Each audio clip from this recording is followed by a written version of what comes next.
Orang Katolik bisa saja meninggalkan gereja Katolik karena berbagai alasan. Namanya karena mendapatkan iming-imingan kerja, mendapatkan iming-iming jabatan, atau juga mendapatkan jodoh yang tidak Katolik, kemudian tidak bisa mempertahankan imannya secara Katolik, dan kemudian meninggalkan gereja Katolik, menikah di dalam gereja Katolik. Hal yang semacam itu bisa saja terjadi. Dalam perjalanan ada yang memang terus meninggalkan gereja Katolik, tetapi ada pula yang penuh kesadaran untuk kembali ke gereja Katolik. Karena apa? Karena baptis itu memang bersifat kekal, materai kekal yang tidak bisa dihapuskan. Baptis adalah materai kekal yang setiap kali menerima baptis itu sudah tercatat sebagai anggota gereja dan anggota kerajaan Allah di dalam tinta emas Tuhan di sana. Jadi sudah dimeterai kekal. Maka kendati berbagai macam tantangan, berbagai macam alasan, baptis itu tidak bisa ditarik kembali. Karena itu bagi orang yang sungguh-sungguh mencintai imannya kepada Kristus, di mana Kristus yang adalah jalan, kebenaran dan kehidupan, yang tidak bisa sampai kepada Bapa bila tidak melalui Kristus Yesus.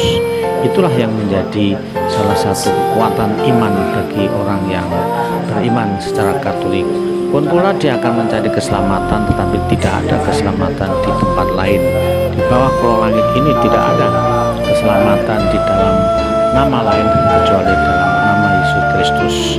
Maka amat sangat diharapkan bahwa teman-teman yang meninggalkan gereja Katolik kembalilah, dan secara terbuka gereja akan menerima kembali kedatangan Anda.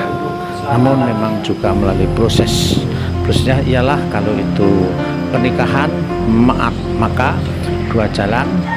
Satu, bisa pasangannya yang tidak Katolik itu menjadi Katolik lewat suatu persiapan baptis barang 6 sampai 1 tahun, dan sesudah siap maka yang tidak Katolik akan dibaptis menjadi Katolik, sementara yang Katolik bertobat, menerima sakramen pengakuan dosa, dan kemudian pada saatnya membaharui janji nikah.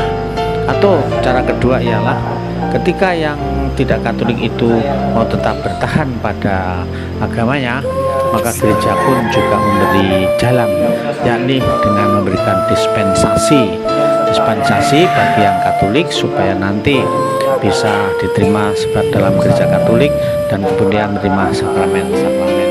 Sedangkan yang tidak Katolik boleh tetap berada di dalam agamanya, dan yang penting adalah kedua pasangan ini saling setia, saling menghormati satu terhadap yang lain dan mengizinkan. Dalam peristiwa yang mau dilihat di video ini adalah seorang pemuda Katolik, saya tidak usah sebut namanya. Dia sudah menikah di luar gereja Katolik, kemudian sesudah dia penuh kesadaran merembuk sana sini dengan istrinya, maka istrinya setuju mengizinkan dan merestui untuk kembali ke gereja Katolik. Dan sesudah mendapatkan dispensasi dari keuskupan yang ditandatangani oleh Pastor Vikjen Keuskupan Agung Palembang, dia terbuka untuk menikah dengan dispensasi. Langkahnya adalah bahwa dia sendiri bertobat, menerima sakramen tobat, kemudian dia diterima di pangkuan gereja Katolik dengan kembali mengucapkan syahadat Katolik, dan sesudah itu kedua-duanya membaharui pernikahan, janji pernikahan secara Katolik dan diberkati di dalam gereja. Dan bila semuanya itu sudah selesai, maka yang Katolik hidup secara Katolik, boleh menerima sakramen gereja, dan yang non Katolik tetap hidup dalam agamanya. Karena itu mari teman-teman yang pernah meninggalkan gereja, kembalilah. Gereja sangat terbuka untuk menerima kembali kehadiranmu di tengah-tengah ini. Semoga memberi inspirasi dan Tuhan memberkati. Amin.